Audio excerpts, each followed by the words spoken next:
கடலூரில் பெய்து வரும் கனமழை காரணமாக குடியிருப்புகளை தண்ணீர் சூழ்ந்துள்ளதால் மக்கள் கடுமையாக பாதிக்கப்பட்டுள்ளனர். இதுகுறித்த கூடுதல் தகவல்களை எமது செய்தியாளர் தேவநாதனிடம் கேட்கலாம். தேவநாதன், வணக்கம். கடலூர்ல தொடர்ந்து மழை பெய்து வருகிறதா? அது மட்டும் இல்லாம எந்தெந்த பகுதிகளில் மழைநீர் இது போன்று தேங்கி இருக்கிறது? விரிவான தகவல்கள் என்ன? தமிழகத்துல வடகிழக்கு பருவமழை தீவிரமடைஞ்சிருக்கு. இதன் ஒரு பகுதியா பார்த்தோம் அப்படின்னா, கடலூர் மாவட்டத்துல கடந்த 2 நாட்களாக மழை விட்டு பெய்து வருகிறது. அப்போது அந்த மழை பெய்யும் போது பார்த்தோம் அப்படின்னா, மிக கனமழையாக பெய்கின்ற காரணத்தினால தாழ்வான பகுதிகளில் கொஞ்சம் கொஞ்சமாக தண்ணீர் தேங்க துவங்கியது. நேற்று இரவு பார்த்தோம் அப்படின்னா, கடலூர் மாவட்டத்துல கடலூர், நெல்லிக்குப்பம், ரெட்டிச்சாவடி, பண்ருட்டி, வடலூர், நெய்வேலி உள்ளிட்ட பகுதிகளில் இடியுடன் கூடிய கனமழை 2 மணி நேரத்துக்கு மேலாக பெய்தது. இதன் காரணமாக பார்த்தோம் அப்படின்னா, கடலூரை சுற்றியுள்ள பல்வேறு பகுதிகளிலும் தற்போது தண்ணீர் சூழ்ந்திருக்கிறது. அதுவும் பார்த்தோம் அப்படின்னா, குடியிருப்பு பகுதிகளை இந்த மழைநீர் சூழ்ந்திருக்கிற நிலையில பொதுமக்கள் வீடுகளை விட்டு வெளியே வர முடியாத ஒரு சூழ்நிலை ஏற்பட்டிருக்கு.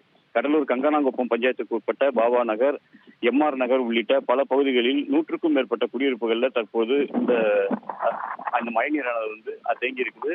இதன் காரணமாக பார்த்தோம் அப்படின்னா, பொதுமக்கள் இடுப்பளவு தண்ணீர் அந்த பகுதியில் தேங்கி இருக்கிறதால அவர் வீடுகளை விட்டு வெளியே வர முடியாமல் தவிர்த்திருக்கிறார்கள். ஒரு சில வீடுகளுக்குள்ளேயும் இந்த தண்ணீர் சூழ்ந்திருக்கிறதால அந்த தண்ணீர் வீடுகளுக்குள்ளேயும் போயிருக்கிறதால பொருட்கள் சேதமடைஞ்சிருக்கிறதா அப்பகுதி மக்கள் குற்றம் சாட்டியிருக்காங்க.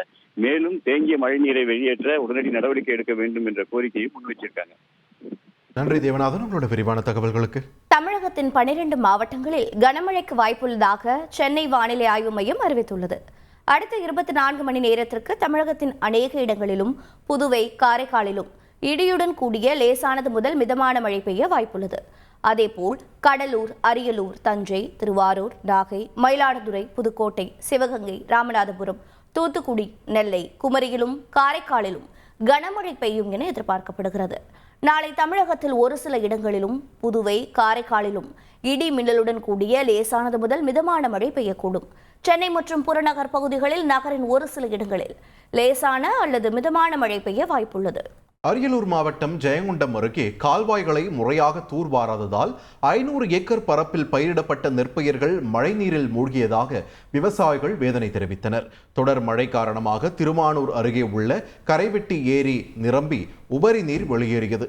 இந்நிலையில் முறையாக கால்வாய்கள் தூர்வாரப்படாததால் சேனாபதி, முடிக்கொண்டான் பகுதிகளில் உள்ள சுமார் 500 ஏக்கர் விளைநிலங்களில் மழைநீர் தேங்கி நெற்பயிர்கள் நீரில் மூழ்கின.